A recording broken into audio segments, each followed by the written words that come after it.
Olá a todos! Hoje, em nosso estudo sobre literatura brasileira, nós discutiremos as principais escolas literárias na formação da literatura brasileira. Eu inicio a nossa reflexão com uma pergunta que parece simples, mas na verdade ela incita uma reflexão profunda sobre a nossa literatura e a nossa cultura. Então eu pergunto, quando se formou a literatura brasileira?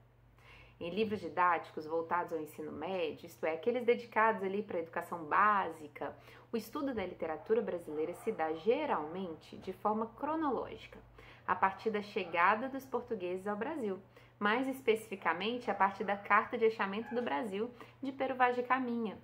Nessa perspectiva, pensa-se a literatura brasileira como qualquer texto escrito no Brasil em língua portuguesa.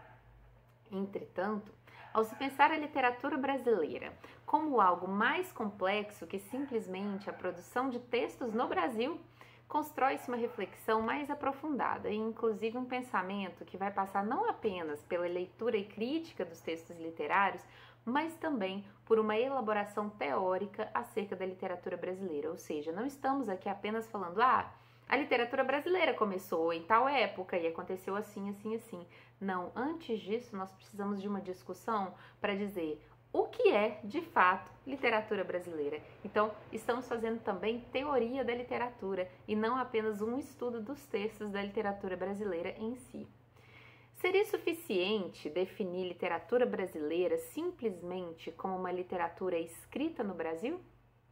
Como foi feito, nos livros didáticos muitas vezes, quando nós começamos ali pelos textos da chegada dos portugueses ao Brasil, a literatura brasileira, ela passa de fato a existir assim que o primeiro texto é escrito, ou há mais elementos que se devem considerar para que se pense na existência de uma literatura brasileira propriamente dita?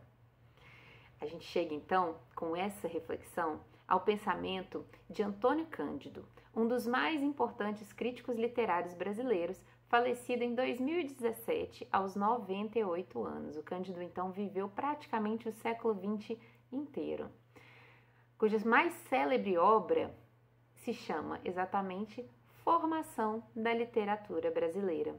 E aí tem um parêntese assim dito, momentos decisivos, o que é importante, depois a gente vai falar sobre isso. Fica claro, então, já pelo título desse texto do Cândido, que ele não considera a literatura literatura brasileira, todo e qualquer texto, mesmo que literário, produzido no Brasil. Para ele, para que haja literatura brasileira propriamente dita, é necessário não apenas que se escrevam textos literários em um determinado local, em uma determinada língua, mas que esses textos façam parte de um sistema, ou seja, que eles sejam escritos dentro de um contexto em que textos e autores se relacionam com outros textos, com outros autores e leitores, e assim se constrói uma tradição literária. Antes disso, o que tínhamos eram manifestações literárias, ou seja, antes de se constituir como sistema e aí termos literatura brasileira em si, nós tínhamos apenas manifestações literárias, que eram produções isoladas, que não se organizavam em um sistema completo, como a gente está vendo. E por isso, elas não produziriam uma literatura nacional propriamente dita, certo? O Cândido vai dizer o seguinte: convém principiar distinguindo manifestações literárias de literatura propriamente dita, considerado aqui um sistema de obras ligado por denominadores comuns que permitem reconhecer as notas dominantes de uma fase. Estes denominadores comuns são, além das características internas, língua, temas, imagens, certos elementos de natureza social e psíquica, embora literariamente organizados, que se manifestam historicamente e fazem da literatura aspecto orgânico da civilização. Entre eles se distinguem, e aí ele vai enumerar aqui os elementos necessários para que possamos pensar nessa literatura propriamente dita. Do que a gente precisa? Precisamos da existência de um conjunto de produtores literários mais ou menos conscientes do seu papel, ou seja, eles precisam ter a noção de que eles não estão apenas escrevendo um texto para guardar na gaveta, e sim que eles estão escrevendo algo que faz parte de um todo muito maior, de algo que vai ser lido, que vai influenciar e ser influenciado por outros textos, por outros autores, que vai ajudar a construir pensamento. Então, eles precisam ter essa noção quando estão escrevendo. Um conjunto de receptores formando os diferentes tipos de público, né, sem os quais a obra não vive. Precisamos de leitores, né, para essas obras, que vão, inclusive, muitas vezes se tornar escritores posteriormente, a partir da influência dessas obras que eles leram. E um mecanismo transmissor, de modo geral, uma linguagem traduzida em estilos. Então, a gente precisa de um jeito de escrever, uma forma ali que vai se organizar para que esse texto, esse pensamento desse autor seja traduzido de uma forma que outras pessoas possam ler. O conjunto dos três elementos dá lugar a um tipo de comunicação interhumana, a literatura, que aparece sob este ângulo como sistema simbólico por meio do qual as veleidades mais profundas do indivíduo se transformam em elementos de contato entre os homens e de interpretação das diferentes esferas da realidade. Então, aquilo que parecia a princípio algo bastante único, algo bastante singular, quando ele é colocado em texto e vai se transformar em literatura, ele passa a ser alguma coisa que é mais universal, porque outros leitores vão começar a compartilhar daquilo que está sendo escrito, que está sendo pensado, que está sendo sentido. Então, para haver literatura propriamente dita, é necessário que haja um sistema maior que a simples escrita de um texto, que seria, né, como eu disse, uma manifestação literária lá na nomenclatura do Cândido.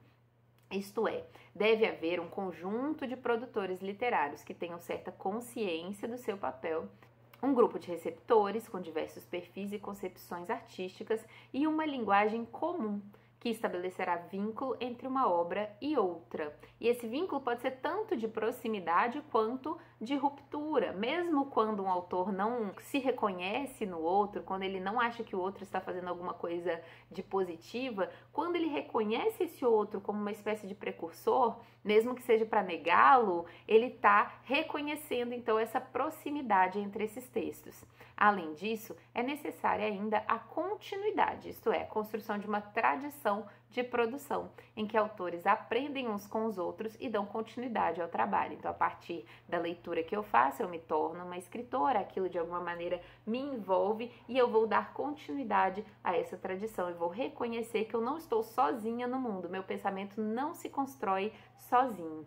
Nota-se, então, que a ideia de formação da literatura de Antônio Cândido não é exatamente cronológica, mas sistêmica, ou seja, não se trata simplesmente de uma progressão que se dá ao longo do tempo necessariamente, mas de uma descoberta de um pensamento nacional que se constrói a partir da produção de diversos indivíduos cientes do fato de que eles não estão sozinhos, de que eles fazem parte de algo maior e que por isso enxergam sua produção em relação à de seus pares e não isoladamente.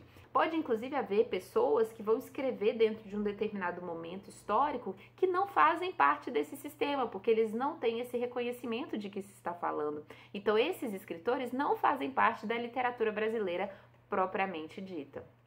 O título completo do livro, como eu tinha comentado antes, é Formação da Literatura Brasileira, e aí ele abre parênteses e diz Momentos Decisivos. É importante pensarmos nessa ideia de momentos decisivos. Que momentos são esses, né? O professor João César de Castro Rocha, ele vai dizer que esses momentos decisivos são exatamente aqueles em que os autores explicitam a sua noção de que fazem parte desse sistema, de um sistema muito maior do que a sua própria obra, e de que essa obra tem algo de específico, algo de brasileiro, de nacional. Então, por exemplo, o João César vai dar o exemplo do conto Miss Dollar, do Machado de Assis, em que o Machado cita um poema de Gonçalves Dias chamado Olhos Verdes. O que o Machado está fazendo? Ele está reconhecendo que ele não está sozinho no mundo, que existe uma literatura anterior a ele que vai fazer parte de alguma maneira do que ele está escrevendo também. Mesmo que o Machado de Assis e o Gonçalves Dias tivessem estilos completamente diferentes, perspectivas completamente diferentes, mas um existe como parte de um mesmo sistema que o outro. Outros exemplos, são vários exemplos que nós poderíamos dar. Por exemplo, quando Castro Alves escreve o seu poema A Canção do Africano, em que nós temos ali uma pessoa escravizada que está no Brasil sentindo falta da sua terra natal, que é a África, ele faz uma referência clara à Canção do Exílio, também de Gonçalves Dias. Ou quando o Mário de Andrade, lá já no modernismo, escreve o seu poema Sambinha, em que duas costureirinhas, uma preta e uma branca, vão descendo de mãos dadas à Rua das Palmeiras, ele também está fazendo referência à Canção do Exílio. Lembra? Minha terra tem palmeiras onde canta o sabiá, as aves que aqui gorjeiam, não gorjeiam como lá. Ou em outro poema do Mário de Andrade, esse também é citado pelo professor João César de Castro Rocha, em que o Mário de Andrade, o eu lírico, reconhece que um outro indivíduo, que em muitos sentidos é diferente dele, é brasileiro, que nem ele. Então ele reconhece que eles têm algo em comum, mesmo que eles sejam muito diferentes. A questão da nacionalidade, então, aparece aí como um elemento que cria um vínculo entre esses indivíduos, certo? E aí a gente vai notando, então, a consciência desses autores em relação ao pertencimento a uma tradição. Mesmo, como eu disse, que em muitos casos eles estejam inclinados ali a criticar essa tradição, certo? Como que nós podemos perceber essa formação dessa literatura ao longo de um período maior, né? Não em trechos específicos? Aí a gente tem que pensar um pouco nas escolas literárias e como isso vai se dando aqui no Brasil, né? Então, como que as escolas literárias entram nessa discussão? Nós sabemos, né, que as escolas literárias em geral vão surgir na Europa e passam a ter uma espécie de versão brasileira. O Antônio Cândido, por exemplo, afirma que a literatura brasileira seria um galho secundário da literatura portuguesa, que por sua vez é um arbusto de segunda ordem do Jardim das Musas. Ou seja, a literatura brasileira é algo que vai surgir a partir da literatura portuguesa, que por sua vez também surge a partir de uma literatura maior europeia, né? Tanto a literatura brasileira quanto a portuguesa, elas acabam por beber de outras literaturas para se constituir. Então, para que nós entendamos a literatura brasileira, é necessário que busquemos compreender as tendências de outras literaturas que fazem escola, né? Vamos pensar naquela linha do tempo das escolas literárias, a qual eu falei no início, quando pensamos nos livros didáticos de ensino médio e tudo mais. Essas linhas do tempo, quando vão falar de Brasil especificamente, começam falando de um momento que vai acontecer logo que acontece a chegada dos portugueses, que é o quinhentismo. Primeiro, é importante, né, que nós compreendamos que o quinhentismo não é considerado exatamente uma escola literária, e sim um momento histórico em que textos foram escritos, não exatamente para uma fruição literária. As pessoas não liam e escreviam aqueles textos para falar, nossa, que bonito, isso mexeu comigo, isso não era esse o objetivo, ainda que fosse possível que isso acontecesse em alguns momentos. Mas essa literatura, então, escrita ali naquele momento, no início ali do século XVI, ela tinha objetivos específicos, que seriam informar os europeus sobre a terra recém-encontrada e catequizar os indígenas, formar os indígenas. Então, esse foi um momento que foi caracterizado pelo que nós chamamos de literatura de informação, ou seja, vai ele falar sobre o Brasil para poder falar para quem estava lá na Europa sobre como era o Brasil, né? E o maior exemplo disso é a Carta de Achamento do Brasil, de Pero Vaz de Caminha, que todo mundo conhece, mas também podemos destacar trabalhos de autores como, por exemplo, Pero de Magalhães Gândavo, autor da História da Província de Santa Cruz, e Gabriel Soares de Souza, autor do Tratado Descritivo do Brasil, e mais outros também, né, gente? Mas esses são alguns autores que vão escrever falando sobre os indígenas, sobre a terra, sobre os costumes, sobre a natureza, sobre as plantas, tudo que eles pudessem ali perceber sobre esse novo espaço, eles vão escrever e tentar ali mostrar e ensinar, digamos assim, para os europeus sobre como é este lugar. E também, além da literatura de informação, nós temos o que chamamos de literatura de formação, né, que foi produzida ali por jesuítas, como José de Anchieta, Manuel da Nóbrega, né, que era uma literatura que, ainda que tivesse mais um caráter um pouco mais estético, talvez, do que a literatura de informação, porque nós tínhamos poemas, peças, mas ainda assim, elas eram produzidas, geralmente, com um intuito muito específico, que era o de catequização dos indígenas. Então, também não tinha esse ponto tão claro de fruição. E aí nós chegamos, né, no século XVII e o Barroco, né, que é um movimento que vai vir da Europa, uma escola literária, uma escola artística, né, que vai vir da Europa a partir de um momento muito tenso lá na história europeia, que é o da Contra-Reforma. E é nesse momento que o Barroco está surgindo como uma espécie de resposta ali dos artistas, dos indivíduos, a esse momento de tensão. Então, o Barroco chega aqui ao Brasil e nós temos duas figuras importantes aí como grandes expoentes dessa literatura barroca. O primeiro é Gregório de Matos e o segundo, o Padre Antônio Vieira. Entretanto, é importante que nós destaquemos aqui o Gregório de Matos em relação ao Padre Antônio Vieira, porque o Padre Antônio Vieira escrevia sermões, então ele tinha um objetivo também mais utilitário, digamos. E o Gregório de Matos não, que vai explicitar um interesse na fruição mais artística e não em objetivos concretos. O Gregório de Matos viveu no século XVII, de 1636 a 1696. Temos aí algumas dúvidas sobre realmente o ano de nascimento do Gregório de Matos, mas convencionou-se que essa é a época aí da vida dele. Mas a sua obra, ela só veio a ser publicada mesmo, e assim conhecida do público, né, no século XIX. Então, primeiro lá com 8 poemas que foram publicados numa coletânea de 1831, denominada Parnaso Brasileiro. Essa coletânea foi organizada por Januário da Cunha Barbosa. E depois com uma seleção maior de poemas no tomo 1 de O Florilégio da Poesia Brasileira, de Francisco Adolfo de Varnhagen, aí já mais ou menos em 1850. O que a gente vê então é que a obra do Gregório de Matos, ainda que tenha sido escrita lá no século XVII, ela só foi de fato conhecida e compartilhada para um público maior no século XIX. Sendo assim, não podemos também pensar que Gregório de Matos foi um escritor que participou dessa formação da literatura brasileira como nós estamos definindo aqui a partir do pensamento do Antônio Cândido, né? A poesia barroca brasileira, ela esteve quase completamente desconhecida do público por quase 2 séculos. Então, se a gente está pensando na literatura brasileira a partir dessa ideia de sistema, em que há um conjunto de autores, receptores, um mecanismo transmissor, não é possível que nós incluamos o barroco brasileiro nessa definição, certo? Como Gregório de Matos escreveu em grande medida isoladamente, ele não contribuiu, pelo menos não em vida, para a construção de uma tradição. Ele só vai contribuir, vejam como a ideia é sistêmica e não cronológica. Ao invés de pensarmos no Gregório de Matos como um precursor, ele vai surgir muito depois e vai contribuir para esse sistema em um outro momento histórico muito diferente daquele em que ele viveu, certo? Além disso, é legal a gente pensarmos na questão da brasilidade, da nacionalidade. O Gregório de Matos, ele trazia uma cor local ali para o barroco, né? Ele vai falar da cidade da Bahia, a triste Bahia, né? Vai discutir ali aquele lugar onde ele vive, mas não com esse reconhecimento dessa ideia de terra natal, como nós vamos ver depois, e que também é bastante importante para a ideia de formação da literatura brasileira, certo?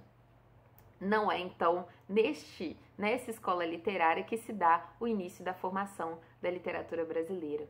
E aí chegamos ao século XVIII, mais especificamente a Minas Gerais da segunda metade daquele século. E já vai se desenhando um outro momento estético-literário bastante diferente daquele que observamos lá no Barroco do século anterior. O Barroco foi um movimento marcado pela Contra-Reforma da Igreja Católica e estava, então, bastante ligado a questões religiosas e da expressão de um indivíduo em constante conflito.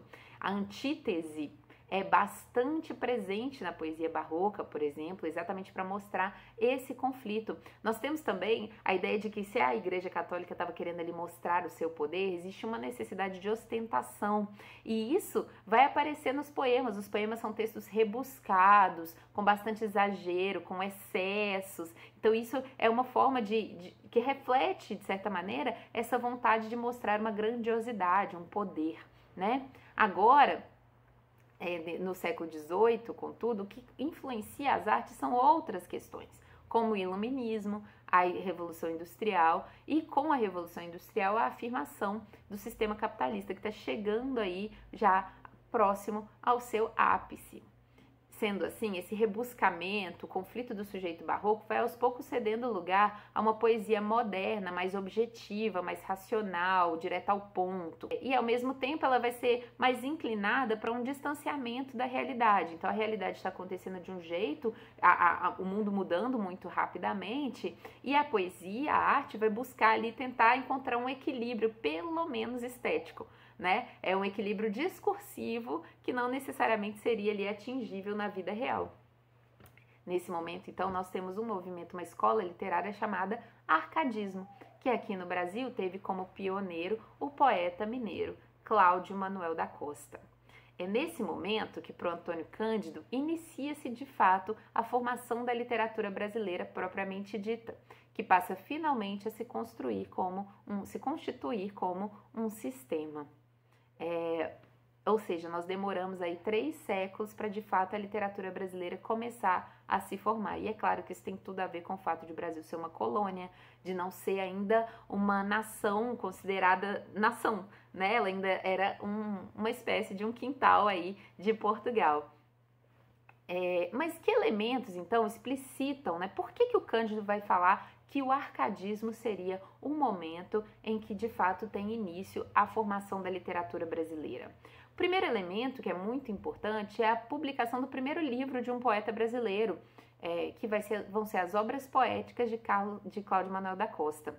Então, o que a gente vê é a inserção da poesia brasileira numa tradição maior, inclusive por suas obras serem melhor distribuídas e ficarem para a posteridade, coisa que não acontecia lá com o Gregório de Matos, né? E ele vai, como ela vai ser mais distribuída e ficar para a posteridade, ela vai influenciar leitores e escritores que sucederam também a essa obra, certo? Muitos críticos, inclusive portugueses, vão valorizar a obra do Cláudio Manuel da Costa. O Almeida Garré, por exemplo, vai ver, né, no Cláudio Manuel da Costa um importante contribuidor aí para o desenvolvimento da literatura em língua portuguesa. Como estamos falando de Brasil colônia, ainda a literatura feita aqui ainda era considerada, em certa medida, uma literatura portuguesa, né? Não seria, então, uma literatura exatamente brasileira nesse olhar do Almeida Garré. Já o Antônio Cândido vai chamar atenção exatamente para o contrário. A escrita do Cláudio Manuel da Costa, ela tem vários elementos que são claramente uma inspiração ali na Europa, mas a cor local, o elemento da nacionalidade, falar da terra natal começa a ser algo bastante importante. Nós vamos falar isso daqui a pouquinho. Em segundo lugar, o desenvolvimento de uma tradição. Então, como essa publicação, essa organização sistemática da produção literária começa também a gerar, então, a construção de uma tradição, em que vários escritores passaram a influenciar e ser influenciados uns pelos outros. Então, se antes, lá no Barroco, nós tínhamos casos isolados, nomes isolados sobre os quais vamos falando, né, que não necessariamente se relacionam tanto entre si, agora não. Os nomes já vão ficar mais próximos e nós vamos ver, inclusive, citações. Um menciona o outro em suas obras, né? O Tomás Antônio Gonzaga, que talvez seja o mais célebre dos poetas árcades, por exemplo, faz menção a outros poetas como Cláudio Manuel da Costa nos seus poemas. E nota-se uma tendência bastante forte entre diferentes autores que fazem escolhas temáticas e estéticas semelhantes. Então, nós vamos ter mais autores que vão ali se influenciar e repetir e reproduzir, reorganizar, criar a partir de lógicas similares. E como eu disse, em terceiro lugar, esse interesse em falar do Brasil, que vai aparecer agora de forma muito mais contundente do que nós tínhamos até então. E falar do Brasil não como o Pero Vaz de Caminha falava lá atrás, que era uma terra nova, uma terra da qual ele não fazia parte. Agora não, é falar do Brasil como um lugar ao qual esse poeta pertence. Ele nasceu ali, aquilo é a terra dele, e aquilo influencia a forma como ele se comporta, a forma como ele enxerga o mundo. Existe então esse desenvolvimento de um sentimento de nacionalidade que vai culminar no romantismo que vai vir em seguida, no século seguinte. Ainda que os temas da Arcádia, né, esses pastores que vivem no campo com as suas ovelhas, né, eles sejam importantes tendências europeias a princípio, aos poucos o sentimento de nacionalidade passa a ganhar espaço nos textos brasileiros, né? Os exemplos mais óbvios disso são os de Basílio da Gama, com seu épico O Uruguai, sobre a expulsão dos jesuítas no Brasil, naquele mesmo século XVIII. Então ele está ali no calor da hora, falando quentinho de um acontecimento que acabou de acontecer, né? Então ele está ali bastante interessado no que está acontecendo no Brasil naquele momento, e com isso ele vai endereçar a questão indígena e a questão ali de como que o Brasil deve existir em relação a Portugal. A gente ainda era colônia, então todas essas questões começam a aparecer ali no texto do Basílio da Gama, e também de Santa Rita Durão, com o também épico Caramuru, em que ele vai escrever sobre o Diogo Álvares, né, e sua vida em meio aos indígenas lá no século XVI. O Diogo Álvares era um náufrago que chegou aqui ao Brasil e conseguiu sobreviver vivendo junto com uma tribo indígena. Mas não são só esses que vão falar de uma forma muito clara sobre a questão indianista e tudo mais, eles são precursores do indianismo no Brasil. Não são só esses que vão falar do lugar de origem. O próprio Cláudio Manuel da Costa, que muitas vezes é visto como um simples copiador de tendências europeias, na verdade, o Antônio Cândido vai mostrar que não é bem assim, que ele de fato começa já a trazer essa cor local, essa preocupação com a terra natal e com o ser brasileiro para a obra dele, só que de forma mais sutil. Então o Antônio Cândido vai dizer o seguinte: de todos os poetas mineiros, talvez seja ele, Cláudio Manuel da Costa, o mais profundamente preso às emoções e valores da terra, embora uma inspeção superficial da sua obra possa sugerir o contrário. De fato, como se arraigou pela inteligência e disciplina estética aos padrões eruditos da Europa, levou por vezes até o formalismo a estilização dos seus temas mais caros, fazendo coexistir com o bairrista mineiro um afetado coimbrão. Então ele está lá dividido entre essas duas coisas. Ele é ao mesmo tempo um bairrista mineiro, ou seja, alguém que está ali preocupado em valorizar essa terra, falar de sua própria terra, mas ele também está influenciado pelas questões portuguesas. Ao modo dos caipiras, procura disfarçar as marcas de origem, acentuando os traços aprendidos na cidade. Então ele tenta esconder, mas ele não consegue. Ele acaba mostrando pra gente esse caráter nacional, esse caráter da terra onde ele vive, mesmo que ele tente esconder aí com esses traços que ele vai aprendendo na cidade. Mas o fato, diz o Cândido, é que permaneceu a vida toda escravo das primeiras emoções, como revela qualquer leitura cuidadosa, manifestando uma imaginação da pedra, em que se exprime a fixação com o cenário rochoso da terra natal, certo? Então ele vai falar sobre essa terra natal o tempo inteiro, mesmo quando ele tenta negar isso. O crítico Antônio Cândido explica, citando, por exemplo, um trecho do soneto 98 das Obras Poéticas, em que o Cláudio Manuel da Costa fala de forma bastante clara da importância da sua terra natal. Olha só: destes penhascos fez a natureza, o berço em que nasci. Ó quem cuidara que entre penhas tão duras se criara uma alma terna, um peito sem dureza. Então, olha, o berço em que eu nasci, e a partir disso é que eu sou quem eu sou.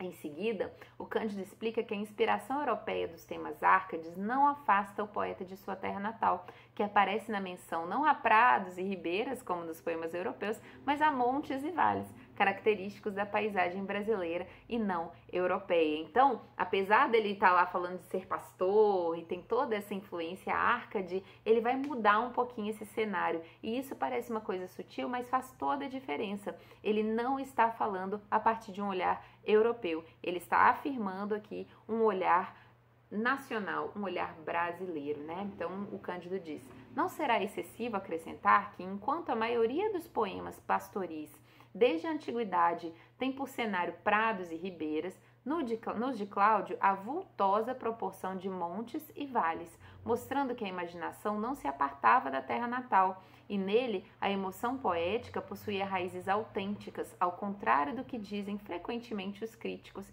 inclinados a considerá-lo um mero artífice, né? Então o pessoal pensa que ele é alguém que está ali só copiando, mas não, ele vai apresentando ali alguns elementos de nacionalidade que fazem toda a diferença. No plano consciente, cultuava o berço invocando, sobretudo, o Ribeirão do Carmo, o Pátrio Ribeirão, outro tema central das obras de Cláudio Manuel da Costa.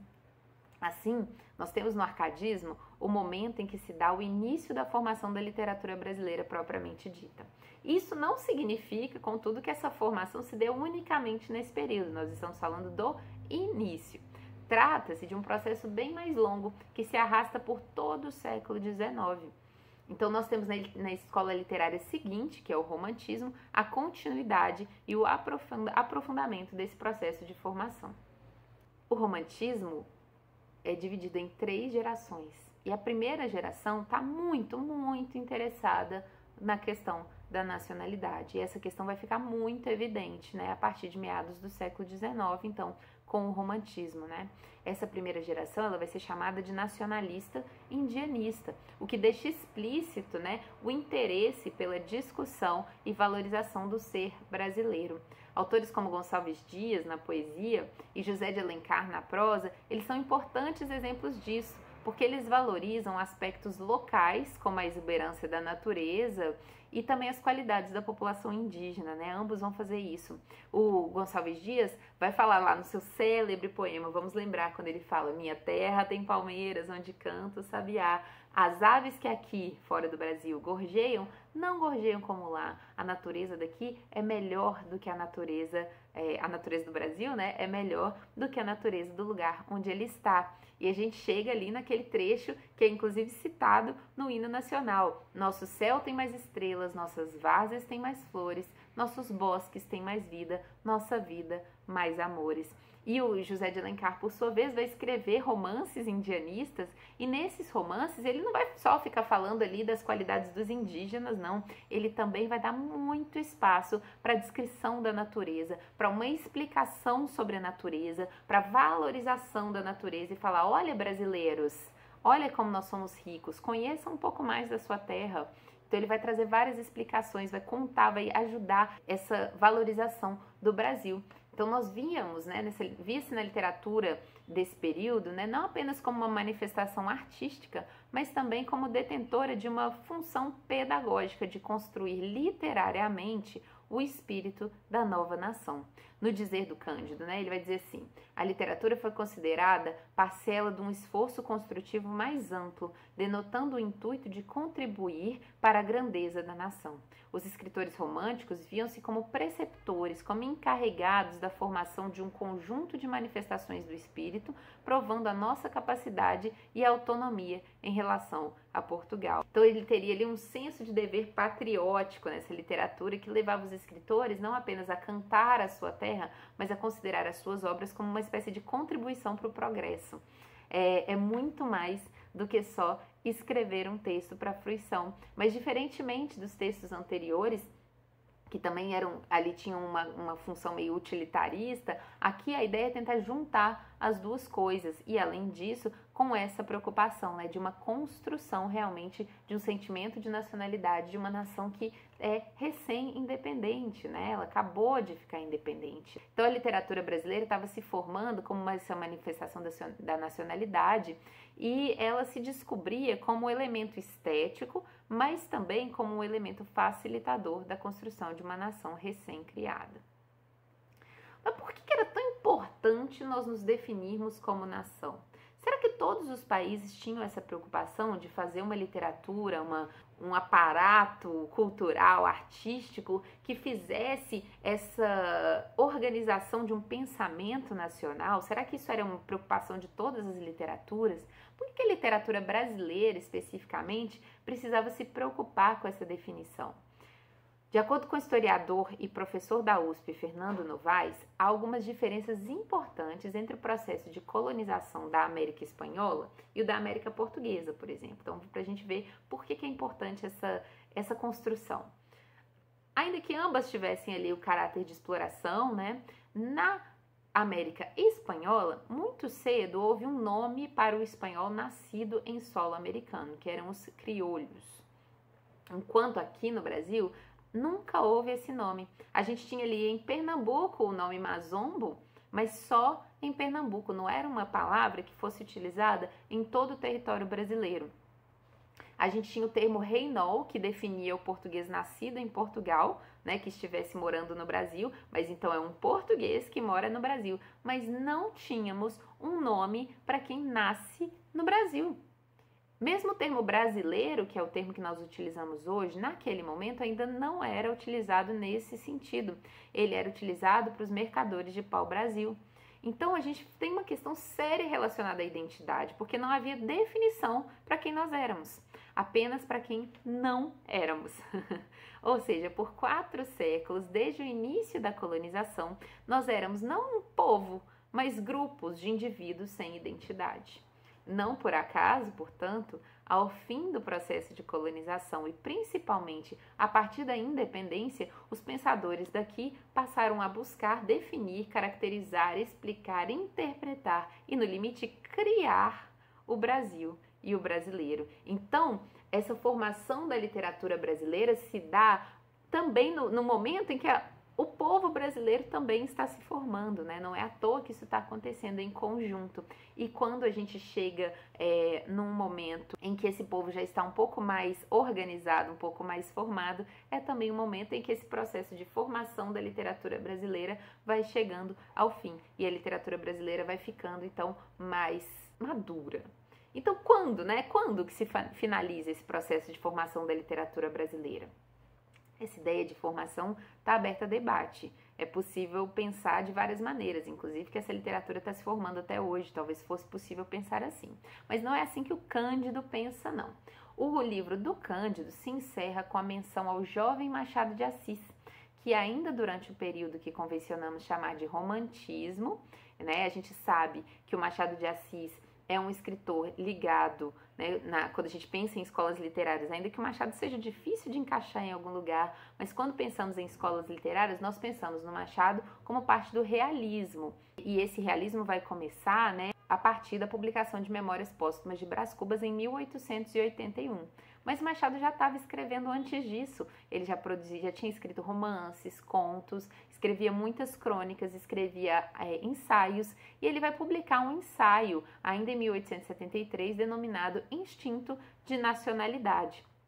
Nesse ensaio, o Machado vai afirmar o seguinte: não há dúvida que uma literatura, sobretudo uma literatura nascente, deve principalmente alimentar-se dos assuntos que lhe oferece a sua região, mas não estabeleçamos doutrinas tão absolutas que a empobreçam.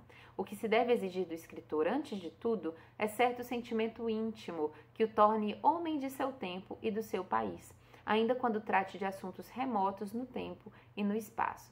Esta é a outra independência que não tem 7 de setembro nem Canto do Ipiranga, que não se fará num dia, mas pausadamente para sair mais duradoura. Não será obra de uma geração nem de duas, muitas trabalharão para ela até perfazê-la de todo. Então chegamos à ideia de uma maturidade da literatura brasileira, que ainda não chegou exatamente com Machado, mas parece finalmente estar se constituindo, né? Essa literatura brasileira, então, passa a ter a consciência de que não necessariamente se deve falar de nosso país para que seja nacional essa literatura, né? Sugere-se, então, uma espécie de independência literária, sem que isso signifique uma renegação da terra natal, e sim a noção de que é perfeitamente possível ser cosmopolita sem que se esqueçam as origens, o que temos de muito nosso. O Machado é muito isso, ele vai ser cosmopolita e vai, ao mesmo tempo, interpretar o Brasil como ninguém. Ele vai interpretar o Brasil de uma forma muito mais acurada do que muitos daqueles que tentaram explicitamente interpretar o Brasil. O Cândido finaliza o seu livro da seguinte maneira: estas palavras exprimem o ponto de maturidade da crítica romântica, a consciência real que o romantismo adquiriu do seu significado histórico. Elas são adequadas, portanto, para encerrar este livro, onde se procurou justamente descrever o processo por meio do qual os brasileiros tomaram consciência da sua existência espiritual e social através da literatura, combinando de modo vário os valores universais com a realidade local e, desta maneira, ganhando o direito de exprimir o seu sonho, a sua dor, o seu júbilo, a sua modesta visão das coisas e do semelhante. Então, quando já se reconhece como brasileiro, o indivíduo brasileiro, né, o indivíduo que nasce aqui, a literatura também já chega em um outro momento, né? Essa consciência de uma existência espiritual e social que se dá através da literatura já vai se construindo aqui de uma forma muito mais potente, muito mais contumaz. Então agora a coisa já está mudando, né? Nós poderíamos também, né, chegar na literatura do século XX, falar sobre a ressignificação da ideia de nacionalidade que vai aparecer aí, né? Que essa é uma discussão que continua, que vai permanecer até o final do século XX, né? Principalmente no modernismo, mas pelo menos para o Cândido, isso ocorre já no momento posterior, em que a literatura brasileira já se reconhece como tal, ela já tem uma estrutura muito mais organizada, já é um sistema e é um sistema brasileiro, né? Então, falar sobre o modernismo, sobre esse século XX e as questões da nacionalidade no século XX fica para uma outra conversa. Muito obrigada e até a próxima!